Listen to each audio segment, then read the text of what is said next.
Captain Korex stretched his forearms in satisfaction as he watched the pathetic human vessel spinning helplessly in the void. The tiny metal box they called a ship looked like it had been assembled by blind younglings using scrap metal and wishful thinking. How these primitive creatures had managed to stumble into hyperspace was beyond his comprehension. "Sir, the vermin are attempting to transmit something," announced Communications Officer Zila, her scaled head tilting with what could generously be called amusement. "It appears to be some sort of surrender message." "Of course they are," Korex rumbled, his mandibles clicking in the Vorthak equivalent of laughter. What else would these soft-skinned weaklings do when faced with the mighty Void Claw? He gestured grandly at the bridge around him, where dozens of his crew worked at stations that hummed with technology these humans probably couldn't even pronounce, let alone understand. Security Chief Thran lumbered forward, his massive frame making the deck plates groan under his weight.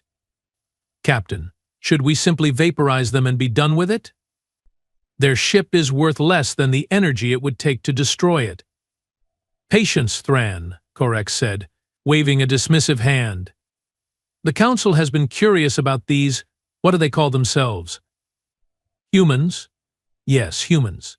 Something about studying their primitive psychology before we claim their little corner of the galaxy." He snorted, a sound like steam escaping from a broken pipe. "As if there's anything worth studying about creatures who still use chemical propulsion and think mathematics is hard." Vex, his second-in-command, pulled up a holographic display showing the human ship's pathetic specifications. "Sir, their vessel appears to be some sort of exploration craft. Minimal weapons, barely functional shields, and their power output is so low I'm surprised they managed to achieve orbit around their own planet." "Exploration craft," Korex repeated, his voice dripping with sarcasm thick enough to swim in. "How adorable. They are exploring space with technology we abandoned 3,000 cycles ago." He turned to his crew, spreading his arms wide. "Ladies and gentlemen, behold the mighty human space fleet." I'm sure the entire galaxy is trembling in fear. The bridge erupted in what passed for laughter among the Vorthak crew, a series of clicks, hisses, and rattling sounds that would have made a human think they were listening to an alien percussion ensemble having a seizure. "Bring them aboard," Korex commanded, settling back into his command throne with the air of someone who had just decided to collect interesting insects. "Cargo Bay 7 should be adequate for housing our new specimens. Make sure the containment fields are set to the lowest possible setting. We wouldn't want to accidentally harm our delicate guests." "Sir," Zila interjected, "I'm detecting 17 life signs aboard their vessel. Should we expect any resistance?" Thran's laughter rumbled through the bridge like distant thunder. "Resistance? From humans? Sir, with respect, I could probably subdue their entire crew using only my left secondary arm. These creatures are so physically weak that their own gravity is constantly trying to crush them." "Indeed," Korex agreed, examining his claws with casual interest. "I have read the preliminary reports. They are fragile, slow, have terrible eyesight, can't even breathe most atmospheric mixtures, and their lifespans are so short they barely have time to learn anything useful before they expire. It's actually somewhat tragic when you think about it." The tractor beam engaged with a barely perceptible hum, and the human vessel was drawn into the Void Claw's cargo bay like a minnow being swallowed by a space whale. Within minutes, Thran's security teams had boarded the craft and were herding the humans into the designated containment area. "Sir," Thran's voice crackled over the communications system, "the humans are surprisingly cooperative. No weapons drawn, no suicide charges, no dramatic last stands. They are just standing there, looking confused and frightened." "Shocking," Korex deadpanned. "You mean they are not exhibiting the legendary human courage I have heard so much about in the entertainment broadcasts?" "There is one thing, sir," Thran continued. "They have designated one of their number as some sort of spokesperson, calls herself a translator, says her name is Maya Cross." Korex perked up slightly. "A translator? How convenient. Bring her to interrogation room 3. I'm curious to see what passes for diplomacy among these creatures." 20 minutes later, Korex found himself face to face with his first human. Maya Cross was unremarkable. Average height for her species, which made her roughly the size of a Vorthak adolescent. Brown hair tied back in what humans apparently called a ponytail, brown eyes that seemed to take in everything without apparent alarm, and clothing that looked like it had been designed by someone who had heard fashion described secondhand. "Greetings," Maya said in perfectly accented galactic standard, her voice steady and professional. "I'm Maya Cross, certified xenolinguist and cultural liaison. Thank you for not destroying our ship." Korex blinked all four of his eyes in sequence. "You speak our language." "Several of them, actually," Maya replied with what humans called a smile. "I have a gift for languages.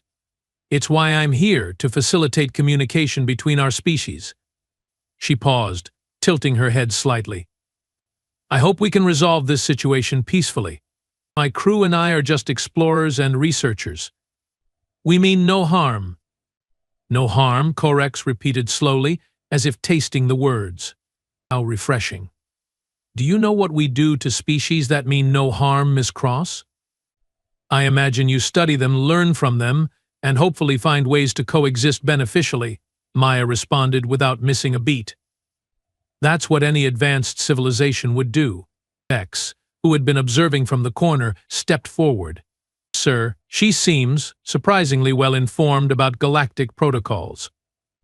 And her linguistic capabilities are impressive for such a primitive species."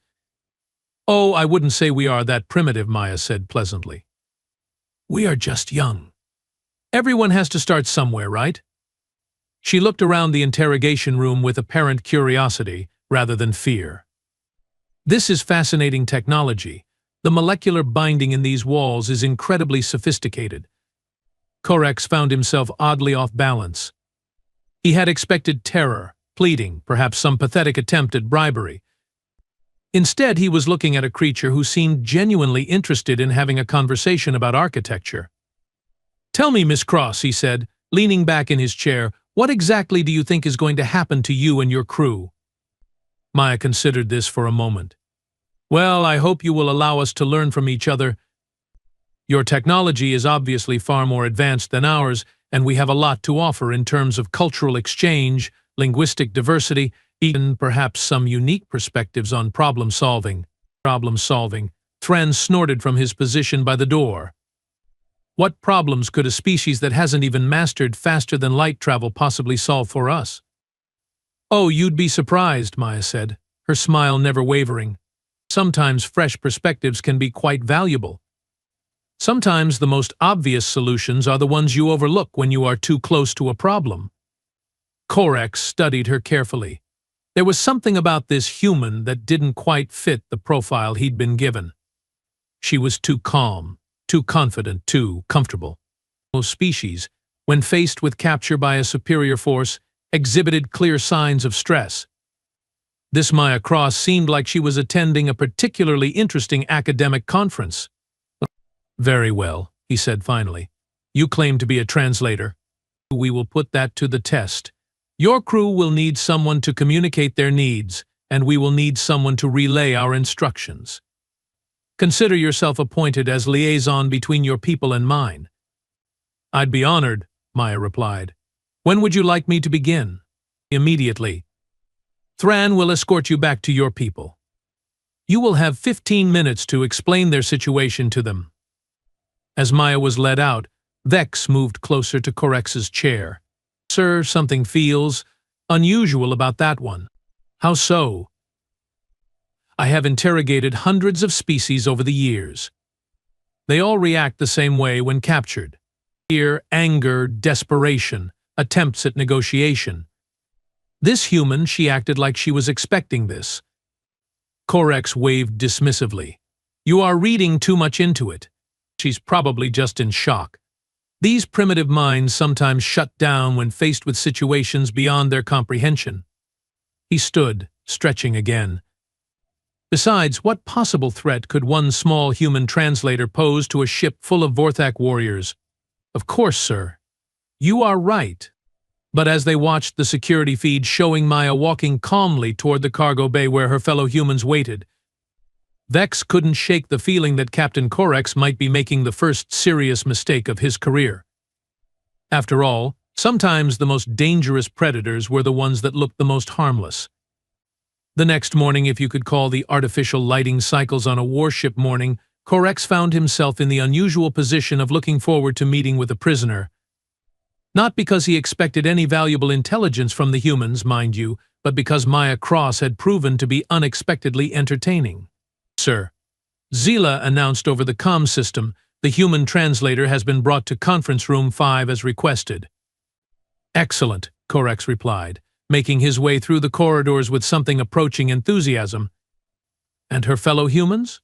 "Secured in Cargo Bay 7, sir. They appear to be adjusting to their circumstances with remarkable calm." When Corex entered the conference room, he found Maya cross-examining the holographic star charts projected above the central table. She looked up as he entered, offering that same pleasant smile that had unsettled Vex the day before. "Captain Corex, good morning," she said warmly. "I hope you slept well. Or do your species sleep? I apologize if that's culturally insensitive." Corex paused mid-stride. In 3 decades of military service, no prisoner had ever asked him about his sleep schedule.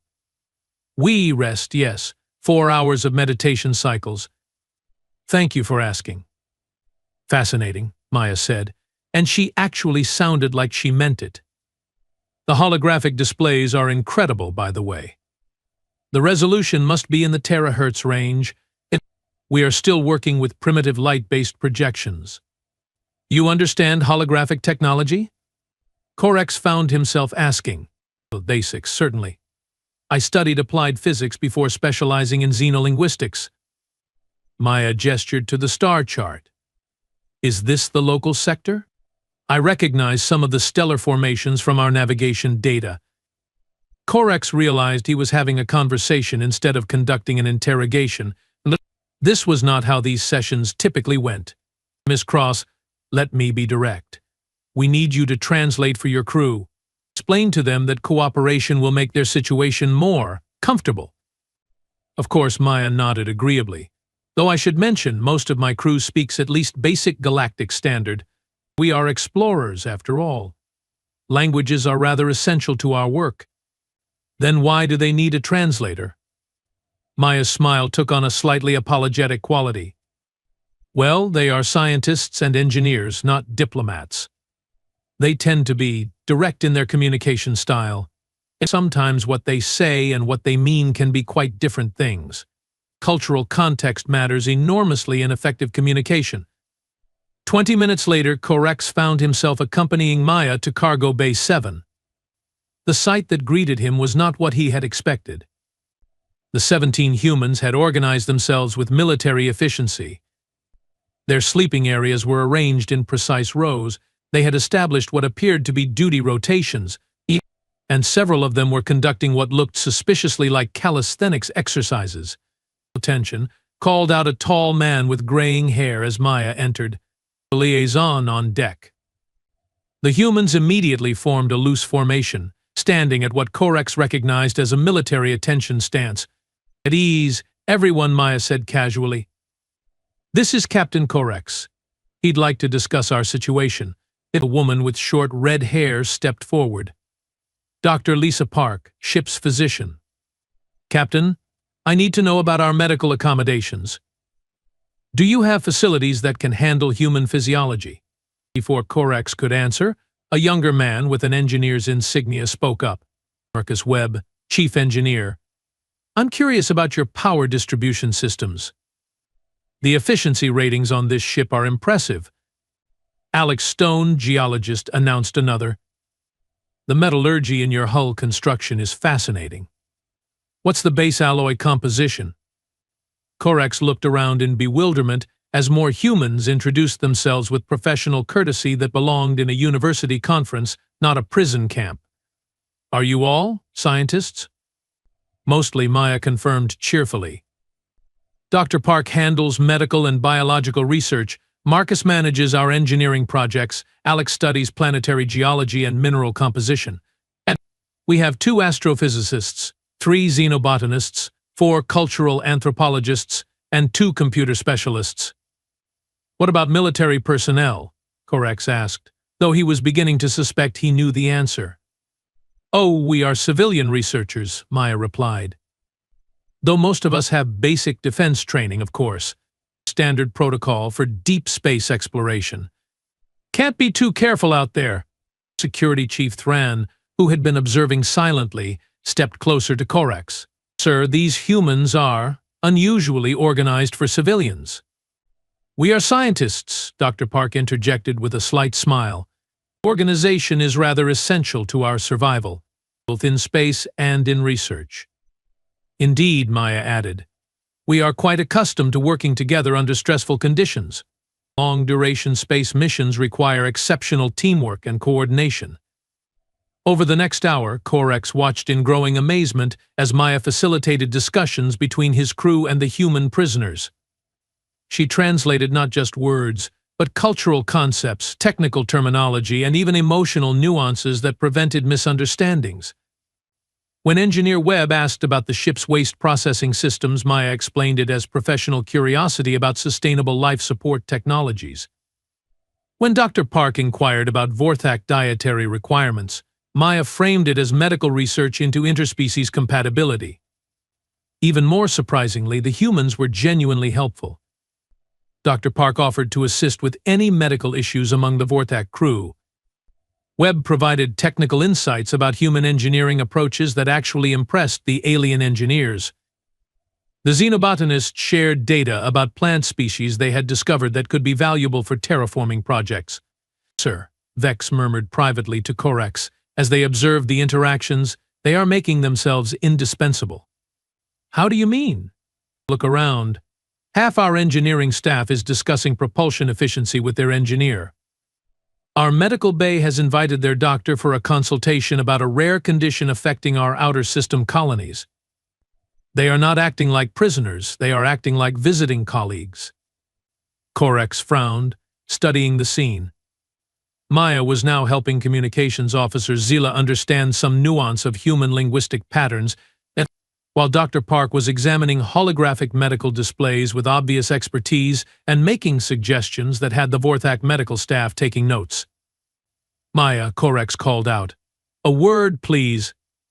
She approached him with that same calm professionalism. "Of course, Captain. Is everything proceeding satisfactorily? Your crew is remarkably cooperative. We are explorers and scientists, Captain. This is exactly the sort of cultural exchange we hope to experience. Learning from advanced civilizations, sharing knowledge, building understanding between species." She paused, tilting her head slightly. "Isn't this beneficial for everyone involved?" "It is unexpected," Korex admitted. "Oh, I hope we are not being too forward. It's just that we find your technology and culture so fascinating. We have so much to learn from you." Maya's eyes sparkled with what appeared to be genuine enthusiasm. "Would it be possible to arrange regular sessions like this? Perhaps we could establish a more formal cultural exchange program." Korex found himself nodding before he had fully considered the implications. "I suppose that could be arranged." "Wonderful. I will make sure my team is prepared to contribute whatever expertise might be useful. We are here to help in any way we can." As Korex left the cargo bay, he couldn't shake the feeling that something fundamental had shifted in the power dynamic.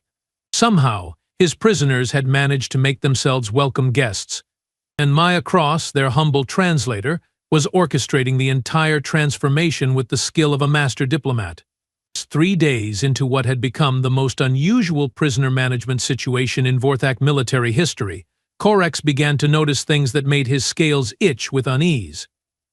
It started during the morning briefing session. Maya was facilitating a discussion between Chief Engineer Brock and the human engineer Marcus Webb about power coupling efficiency. The conversation seemed straightforward enough until Korex paid closer attention to the actual words being exchanged. "Tell the human that our quantum flux capacitors operate at 93% efficiency," Brock said in Galactic Standard. Maya turned to Webb and spoke in rapid English. He says their power systems are running hot and they are having trouble with energy distribution in the lower decks. Webb nodded thoughtfully and responded in English, something about harmonic resonance patterns and backup power routing. Maya translated back to Brock. He suggests checking your secondary power grid for resonance feedback loops. He says humans have experienced similar issues with electromagnetic interference. Brock looked impressed.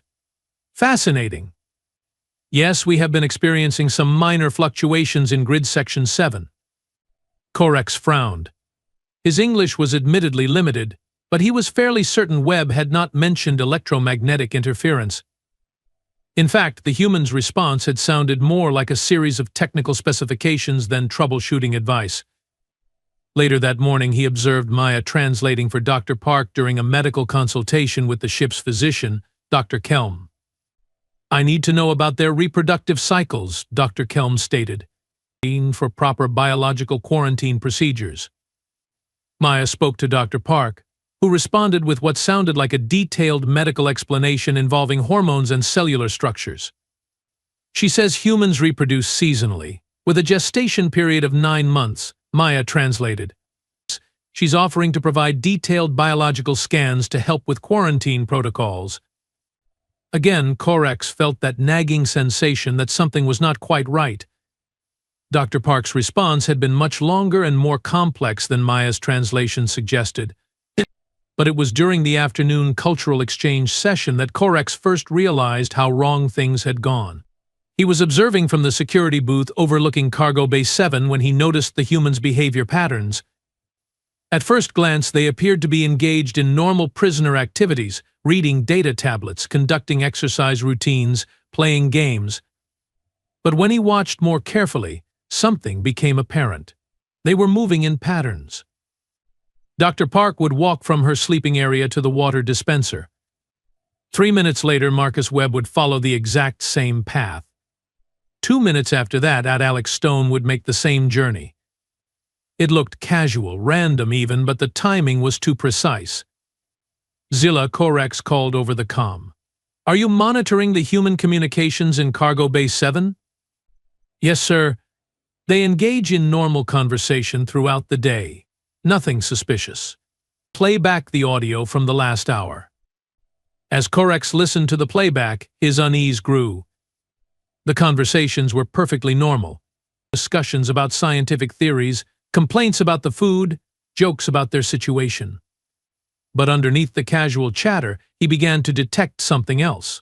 Certain phrases were repeated with unusual frequency, scientific terms that seemed out of place in casual conversation, references to sample collection schedules and environmental analysis protocols that didn't quite fit the context.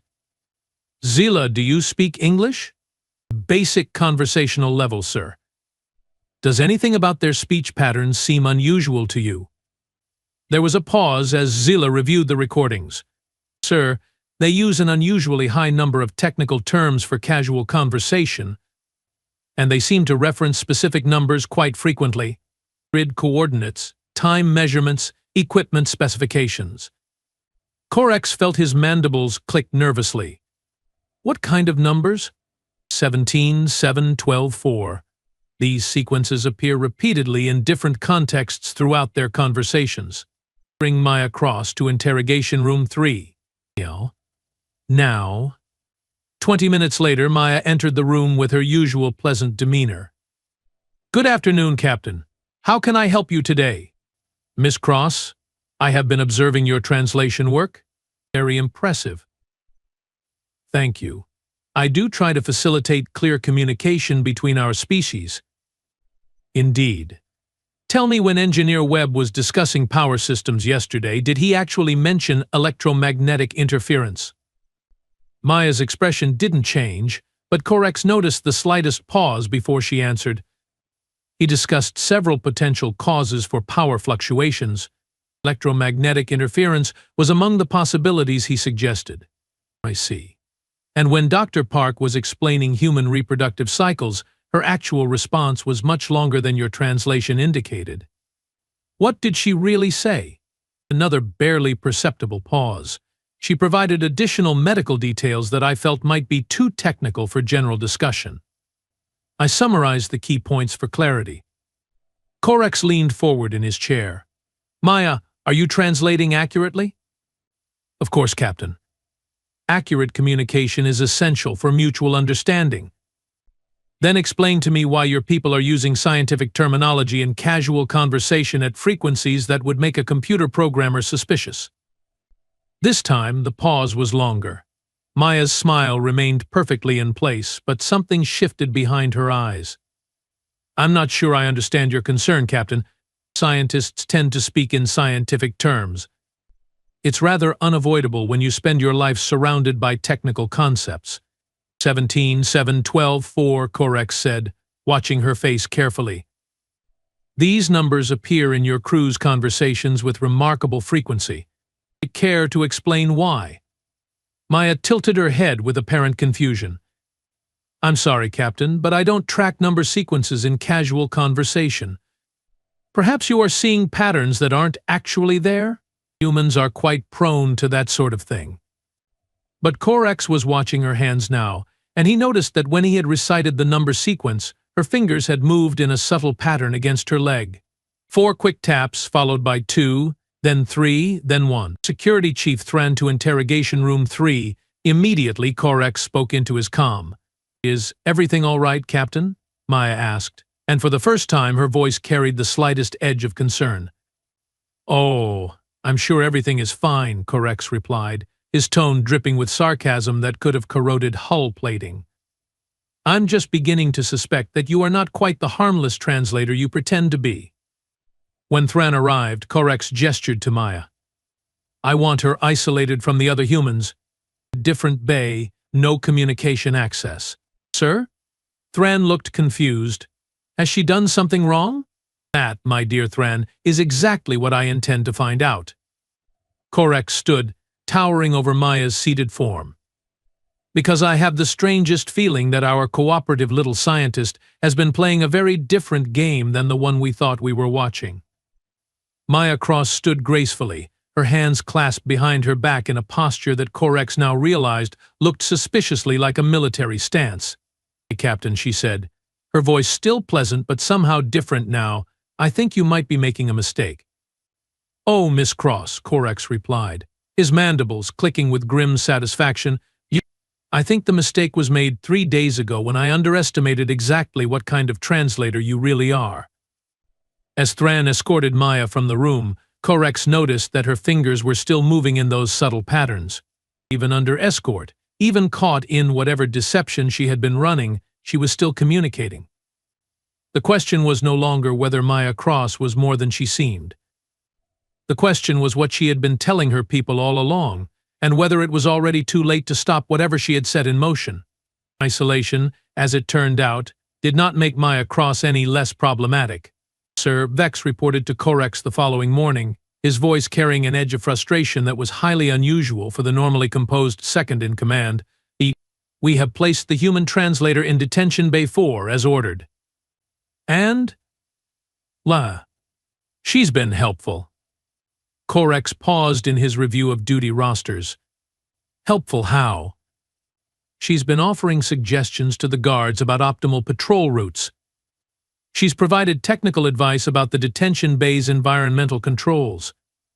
She even helped Technician Grix troubleshoot a malfunctioning door seal. Vex's 4 eyes blinked in sequence, a Vorthak expression of bewilderment. Sir, she's making friends with her guards. Of course she is, Korex muttered. What about the other humans? That's where things become interesting. Without their translator, they have become remarkably self-sufficient in communicating with our staff. Korex looked up sharply. Self-sufficient how? It appears their galactic standard is significantly better than they initially indicated. Dr. Park has been conducting detailed medical consultations without translation assistance. Engineer Webb has been discussing technical modifications to our power grid with Chief Brock. They are all communicating quite effectively on their own. Then why, Korex said slowly, did they need a translator in the first place? That, sir, is an excellent question.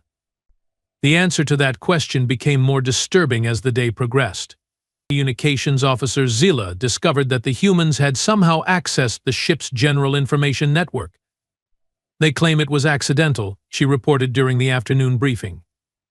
Dr. Stone says he was trying to access their own ship's geological survey data and somehow connected to our database instead. How much did they access? Corex demanded. Ship schematics, crew rotations, duty schedules, maintenance protocols. Zila's scales had taken on a nervous purple tinge.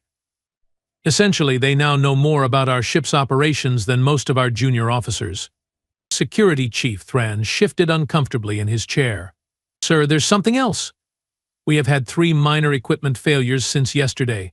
A door lock malfunction in Section C, a temporary loss of gravity in the auxiliary cargo bay, and the water recycling system in Deck 7 went offline for 2 hours. Maintenance issues happen, Corex said, though his voice lacked conviction. Yes, sir, but in each case, one of the humans was in the vicinity when the problem occurred. Dr. Park was walking past Section C when the door lock failed. Engineer Webb was conducting a cultural observation tour near the cargo bay during the gravity failure. The xenobotanists were examining our hydroponics bay when the water system went down. Coincidence?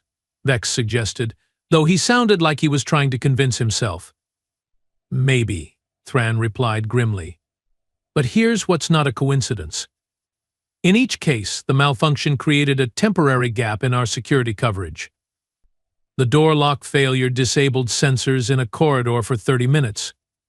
The gravity failure required our engineering staff to conduct emergency repairs, leaving other systems unmanned.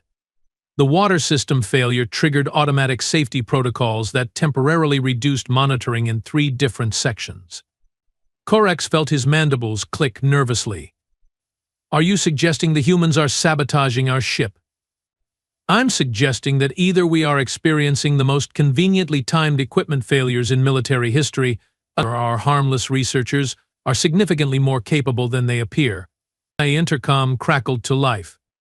Captain Corex to Detention Bay 4, immediately.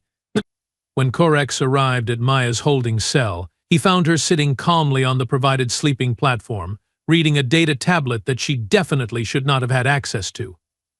Miss Cross, where did you get that tablet? Maya looked up with that same pleasant smile. Oh, guard specialist Rix thought I might enjoy reading about Vorthak cultural history. He's been so kind bringing me educational materials to help pass the time. Guard specialist Rix, Corex called out. The young Vorthak guard appeared immediately. Yes, sir. Did you provide the prisoner with reading materials? Yes, sir, she expressed interest in learning about our civilization.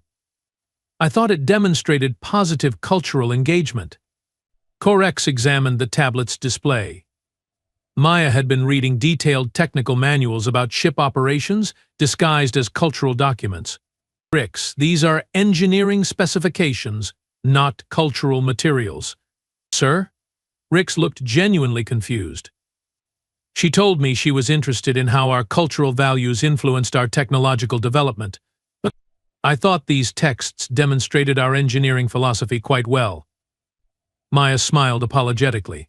I may have been unclear in my request. I find the relationship between culture and technology fascinating. Your engineering approaches reveal so much about Vorthak values and social structures. And you learned this from power distribution schematics? Corex asked dryly.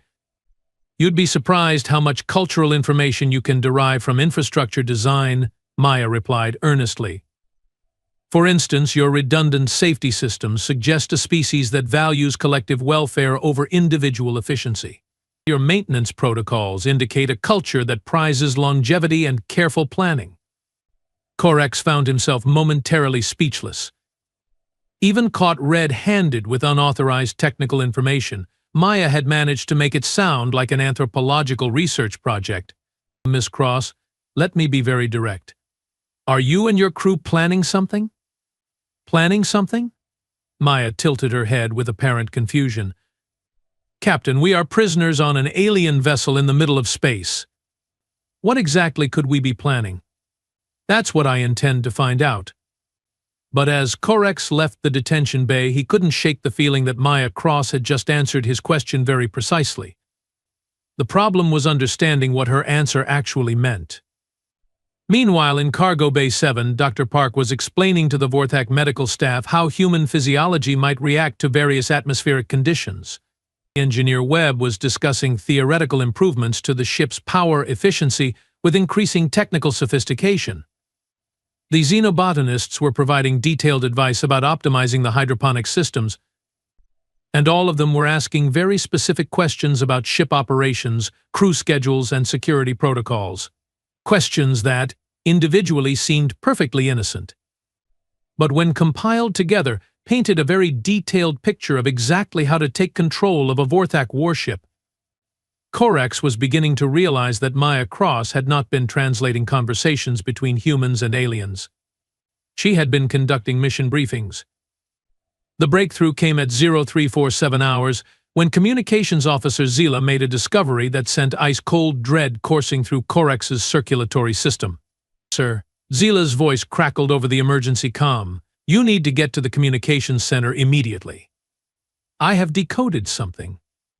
Korex arrived to find Zila surrounded by holographic displays showing wave pattern analyses, frequency breakdowns, and translation matrices that made his head hurt just looking at them. "Report," he ordered. "Sir, I have been analyzing the human speech patterns more carefully. Those number sequences you identified? They are not random. They are coordinates, timestamps, and operational codes." Zila's hands moved rapidly across her control interface. "But that's not the worst part." "There's a worst part?" "The humans have been communicating in multiple layers simultaneously. Surface conversation in English and Galactic Standard, but underneath, embedded in their speech patterns, cadence, and even breathing rhythms, there's been a constant stream of tactical data exchange." Korex stared at the displays. "You are telling me they have been coordinating military operations while appearing to have casual conversations?" "Sir, it's more sophisticated than anything in our military communication protocols. They have been sharing detailed intelligence about our ship, crew rotations, security weaknesses, and tactical assessments. All of it disguised as scientific discussions and cultural observations. Show me." "Me?" Zila pulled up a recording from yesterday's cultural exchange session. On the surface, it was Dr. Park explaining human medical research to Dr. Kelm. But when Zila applied her decoding algorithms, the underlying message became clear. Security rotation changes at 15-minute intervals. Guard Post 7 has blind spot duration of 4 minutes 30 seconds. Engineering deck access requires dual authorization between hours 22 and 06. Weapon storage located Deck 5, Section 12. Accessible via Maintenance Shaft 4 Alpha. Korex felt his knees weaken. "How long have they been doing this?" "Since the moment they came aboard, sir. Every conversation, every interaction, every seemingly innocent question has been part of a comprehensive intelligence gathering operation." "And Maya Cross?" "She's been the coordinator. Every coded message, every tactical update, every piece of intelligence has flowed through her translation sessions. She hasn't been translating languages, sir. She's been running a command and control operation." Korex activated his emergency comm. "All senior staff to the bridge immediately. Security alert level 7. 20 minutes later, the bridge buzzed with activity as Korex addressed his assembled officers. "Ladies and gentlemen, we have a problem. Our harmless research prisoners are, in fact, a military infiltration unit led by a master intelligence operative." The bridge fell silent except for the hum of ship systems. Vex was the first to speak. "Sir, what are your orders?" "Security lockdown. All humans confined to individual cells. No communication access. No interaction with ship personnel. We treat them as hostile combatants effective immediately." "Sir," Thran interjected, "what about their cooperation?" "They have been helpful, providing assistance with ship operations." "Thran," Korex said grimly, "their cooperation was reconnaissance. Every helpful suggestion, every technical assistance, Every cultural exchange has been them learning how to take our ship apart from the inside. The security alert klaxons began wailing throughout the ship as teams moved to implement the lockdown. But Corex had the sinking feeling that they were closing the stable door after the livestock had already planned a revolution. In Detention Bay 4, Maya Cross stood calmly as Security Chief Thran and 6 armed guards entered her cell. "Miss Cross," Thran announced, "you are being transferred to maximum security containment under suspicion of agent sabotage." Maya looked up from her data tablet, and for the first time since her capture, her expression was not pleasant and cooperative. It was calculating and coldly professional. "I see," she said quietly. "How much do you know?" "Enough," Thran replied. "Your communication codes, your intelligence gathering, your coordination activities. It's over." Maya set down the tablet and stood slowly, her hands moving behind her back in that familiar pose. But this time, Corex noticed over the security feed, her fingers weren't tapping random patterns. They were moving in precise, deliberate sequences. "You know what, Thran?" Maya said, her voice carrying a tone that had never been there before. It was confident, authoritative, and absolutely devoid of the harmless friendliness she had maintained for days. "You are absolutely right. It is over." She looked directly into the security camera, and Corex felt his blood freeze as Maya Cross smiled. It was not the pleasant, innocent smile of a cooperative translator. It was the predatory grin of an apex predator who had finished playing with her food. "Attention all units," Maya said clearly, her voice carrying the unmistakable authority of a commanding officer issuing orders. "Operation Looking Glass is now active. Execute Phase 3 immediately. Authorization code Prometheus 77 Charlie." Throughout Cargo Bay 7, 17 humans who had been sitting quietly, reading, exercising, and chatting about scientific research suddenly moved with military precision that would have impressed a Vortak drill instructor. Dr. Park opened her medical kit, revealing components that definitely were not designed for treating injuries. Engineer Webb's toolkit transformed into sophisticated electronic warfare equipment. The xenobotanists' plant samples turned out to contain materials that began producing a rapidly spreading cloud of something that made the atmospheric sensors scream warnings. "Red alert." Corex shouted over the comm. "All units to combat stations. Hostile action in progress." But Maya Cross wasn't finished. "Phase 4 authorization," she continued, her eyes locked on the security camera. "Disable primary systems and secure command authority. Rules of engagement are now active." "Repeat, we are weapons-free?" In that moment, as alarms blared throughout the ship and his crew scrambled to respond to threats they had never imagined, Corex finally understood the full scope of how completely they had been outmaneuvered. Maya Cross had not been captured by the Vortak. The Vortak had been captured by Maya Cross. "Sir." Zila's voice cut through the chaos on the bridge. "I'm detecting massive system failures throughout the ship. Power grid fluctuations, security lockouts, communication disruptions. It's like they have override access to our entire network." "How is that possible?" Vex demanded. Corex stared at the security feed showing Maya Cross standing calmly in her cell while his ship fell apart around him. "Because every helpful suggestion, every technical consultation, every friendly assistance they provided was them installing backdoors into our systems. We didn't just let them study our ship. We helped them reprogram it." On the screen, Maya raised her hand in what looked like a casual wave goodbye.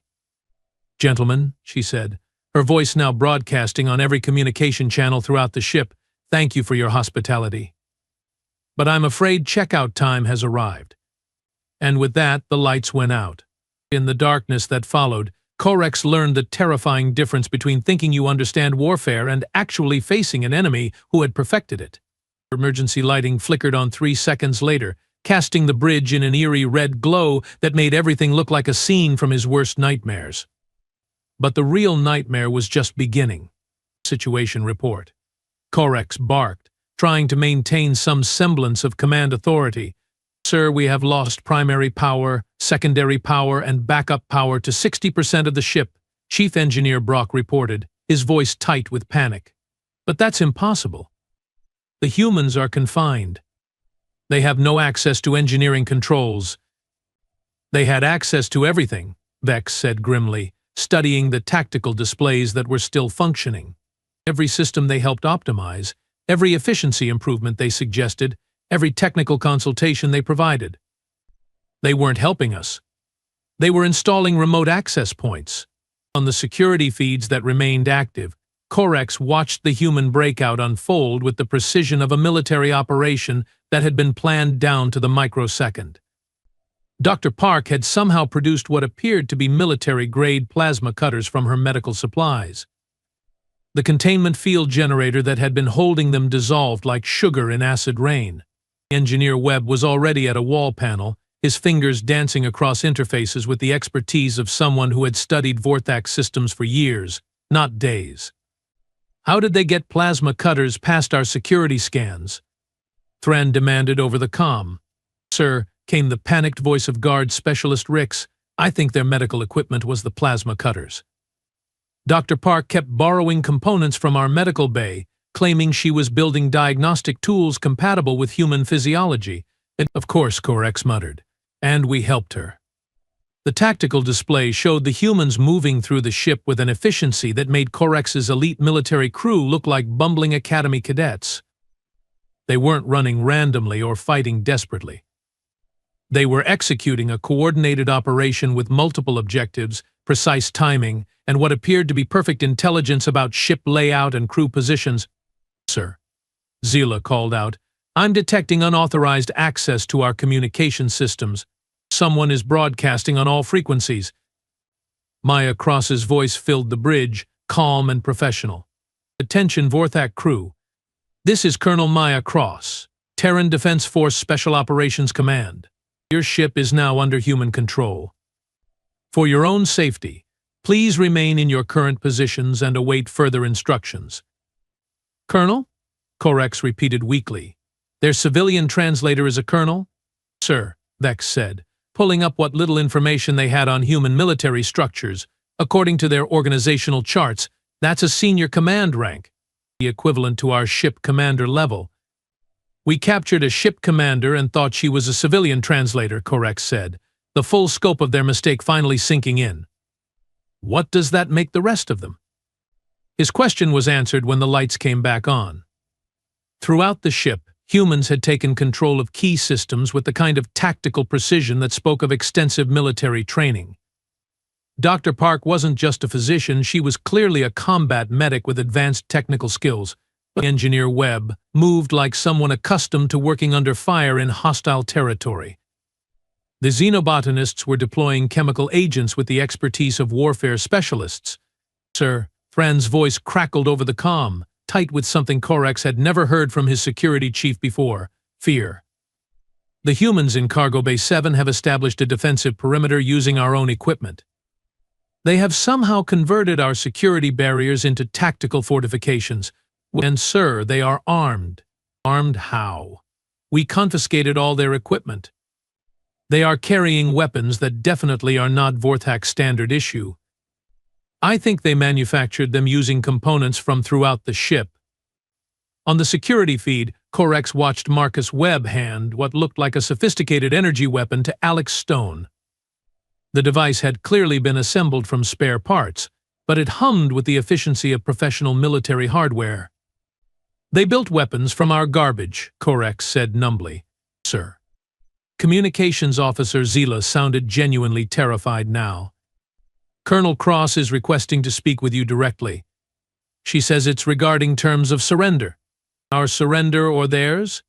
Sir, given current circumstances, I believe she means ours. Corex activated the communication channel with the grim resignation of someone who had just realized he was playing chess against a master while thinking he was teaching a child to play checkers. Colonel Cross, he said, trying to maintain some dignity in defeat. Captain Corex, Maya's voice was now crisp and professional, carrying the unmistakable authority of someone accustomed to command.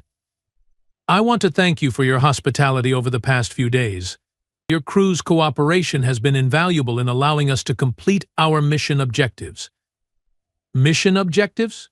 Intelligence gathering on Vorthak military capabilities, ship design, tactical doctrine, and command structure. Plus field testing of human special operations techniques against alien technology. There was a pause that somehow managed to convey a smile. I'm pleased to report that the mission has been highly successful. You mean this was all planned? From the beginning? Captain, our ship didn't stumble into your patrol route by accident. We have been tracking your vessel for 3 weeks, waiting for optimal conditions to stage a controlled capture scenario. Your crew performed exactly as our behavioral analysts predicted. Korex felt his mandibles click in disbelief. You wanted to be captured? How else could we get an inside look at a Vorthak heavy cruiser? Your ships are impressive, by the way. Though I have to say, your security protocols have some significant vulnerabilities we will be reporting to our command structure. This is impossible, Vex muttered. They are a primitive species. They don't even have proper faster-than-light technology. Maya's voice carried a hint of amusement. Commander Vex, isn't it? You are right that our technology is less advanced than yours. But we have learned that superior technology means nothing if your tactics are predictable and your operational security is compromised. Another pause. Besides, why develop expensive technology when you can simply steal it? As if to emphasize her point, the ship's engines powered up with a sound that was distinctly different from their normal operation. Sir, Chief Engineer Brock reported in a voice filled with professional admiration and existential dread, they have somehow improved our engine efficiency by 30%. I don't know how, but our faster-than-light drive is now operating at performance levels I didn't think were possible. We had some time to tinker while you thought we were being cooperative prisoners, Maya explained helpfully. Turns out your engineering is excellent, but your implementation could use some optimization. Korex stared at the tactical displays showing his own ship, now completely under human control, operating better than it ever had under Vorthak command. What do you want? Nothing dramatic, Captain. We will be taking your ship and crew to a neutral location where you will be released unharmed. Consider it a professional courtesy between military officers. And then? Then we go home and file our report about Vorthak capabilities, tactical doctrine, and the remarkable effectiveness of assuming your enemies are primitive just because their technology is less advanced than yours. Korex sank into his command chair, finally understanding that he had not been defeated by superior firepower or technology. He had been outthought, outmaneuvered, and outsmarted by a species he had dismissed as inferior. Colonel Cross, he said finally, for the record, how long would it have taken your people to escape if we had treated you as hostile from the beginning? About 6 hours, Maya replied without hesitation. But it would have been much messier, and we wouldn't have learned nearly as much about your ship and crew. This way was more efficient for everyone involved. As Korex sat in the darkness of his own bridge, listening to his captors discuss the finer points of military efficiency, he realized that the galaxy had just become a much more dangerous place, and humanity had just announced their arrival as a force to be reckoned with. 12 hours later, Korex stood in the cargo bay of his own ship, watching the most professionally executed prisoner exchange in galactic military history. Except, of course, he was no longer the one in charge of exchanges. Colonel Maya Cross moved through the preparations with the calm efficiency of someone who had done this 1,000 times before.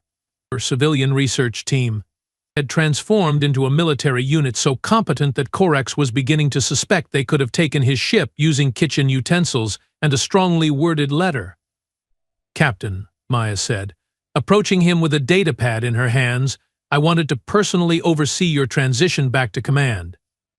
How generous of you, Korex replied, his voice thick with sarcasm that could have melted hull plating.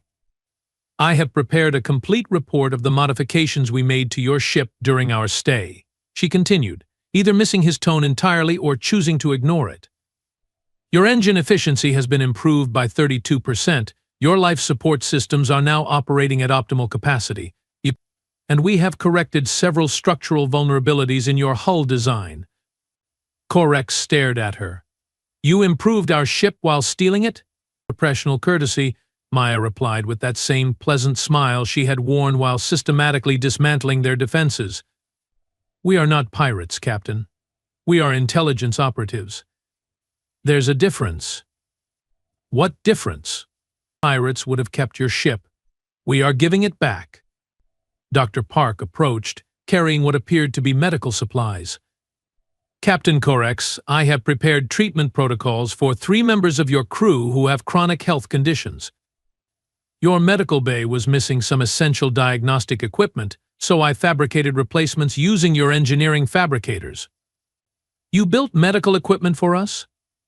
Vex asked, his voice filled with bewilderment. Standard operating procedure, Dr. Park replied cheerfully. Leave your enemies healthier than you found them. Makes for better relations in future encounters. Engineer Webb handed Chief Brock a technical manual that was thicker than most academic textbooks. These are the optimization protocols we implemented. Your power distribution network was operating at about 60% efficiency. We have brought it up to 94%. The manual explains how to maintain the improvements. Brock accepted the manual with the expression of someone who was no longer sure what reality was supposed to look like. You are giving us technology upgrades? Knowledge upgrades, Webb corrected. The technology was already there. You just weren't using it optimally. Corex watched this surreal scene unfold with growing amazement. Colonel Cross, I have to ask, why are you being so helpful? Maya's expression became more serious. Captain, we may be adversaries, but we are not enemies. Today's intelligence gathering operation doesn't preclude tomorrow's diplomatic cooperation. Humanity is new to this galactic community, but we are not newcomers to the concept of building relationships with former opponents. Former opponents, Thran repeated slowly. Are you saying this won't happen again? Oh, this specific operation? No, that would be redundant. We have learned what we needed to learn. Maya paused, and her smile took on a slightly predatory edge. But if other Vorthak ships want to test human capabilities, well, we are always interested in additional training opportunities.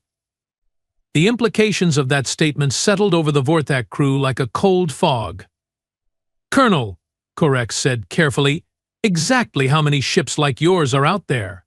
Ships like ours? Maya tilted her head thoughtfully. None. Every human vessel is unique, Captain.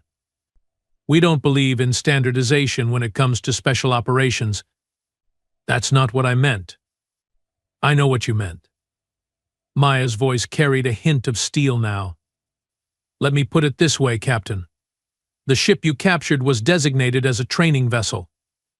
Our crew was conducting what we call a practical examination in alien contact protocols. The blood drained from Corex's face. Training vessel? Our junior officers need real-world experience before they are assigned to active duty ships.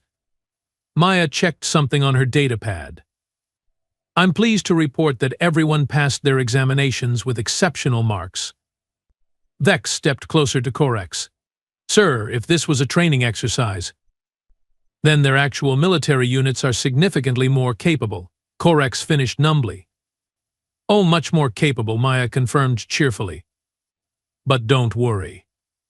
As long as humanity is treated with appropriate respect in future encounters, there shouldn't be any need for you to meet our active duty crews. Dr. Stone approached carrying what looked like a gift box. Captain Corex, we have prepared something for you. Inside the box was a small device that hummed with subtle energy patterns. It's a universal translator, Maya explained. Real-time linguistic processing for over 15,000 known galactic languages. Consider it a token of appreciation for your cooperation during our stay. Corex stared at the device. This technology is several generations beyond current galactic standard. Yes, Maya agreed. We thought you might find it useful in future diplomatic encounters. Where did you get this?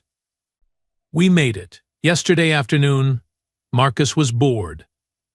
Webb shrugged modestly. I had some spare time while optimizing your power systems. Seemed like a useful project. Corex realized his hands were shaking as he held the translator. You built technology that surpasses galactic standards using spare parts from our ship? Oh, that's nothing, Dr. Park interjected. You should see what we can do with a proper fabrication facility and unlimited resources. We won't, Thran said quietly. Will we? Maya's smile was answer enough. Attention all personnel, her voice announced over the ship's communication system. Prepare for departure. Transport complete in 30 minutes. As the humans began filing toward their restored ship, Maya turned back to Corex one final time. Captain, I want you to understand something. Today wasn't about demonstrating human superiority. It was about establishing mutual respect. Her expression grew serious. Humanity doesn't want to conquer the galaxy. We want to join it. But we want to join it as equals, not as subjects. And if we are not treated as equals? Corex asked. Maya's smile returned, but this time it carried the promise of consequences that Corex didn't want to contemplate. Then we will remind everyone that equals is what we are. 20 minutes later, Corex stood on his bridge watching the human vessel prepare for departure. It looked exactly the same as when they had captured it 5 days ago. A small, unremarkable exploration craft with modest capabilities and outdated technology. But now he knew better. Sir, Zila reported, they are hailing us. On screen, Maya Cross appeared on the main viewer, now wearing what was unmistakably a military uniform. Behind her, her crew moved with the precision of a special operations unit that had just completed a successful mission. Captain Corex, thank you again for your hospitality. Safe travels. Colonel Cross, Corex said, finding his voice, when will we see humans again? Oh, you won't, Maya replied pleasantly. The next time a Vorthax ship encounters humans, you will be dealing with our diplomatic corps, much more civilized than military intelligence. And if someone decides to test human capabilities again? Maya's expression didn't change, but somehow her presence filled the screen with quiet menace. Captain, I hope that never happens. Because next time we won't be nearly as friendly. The human ship engaged its faster-than-light drive and vanished into hyperspace, leaving behind a Vorthax crew that would never again make the mistake of underestimating their enemies. Corex sank into his command chair and began composing the most important report of his career, a report that would change how the galaxy viewed humanity forever. Because Maya Cross was right. They were equals now, and everyone better remember it.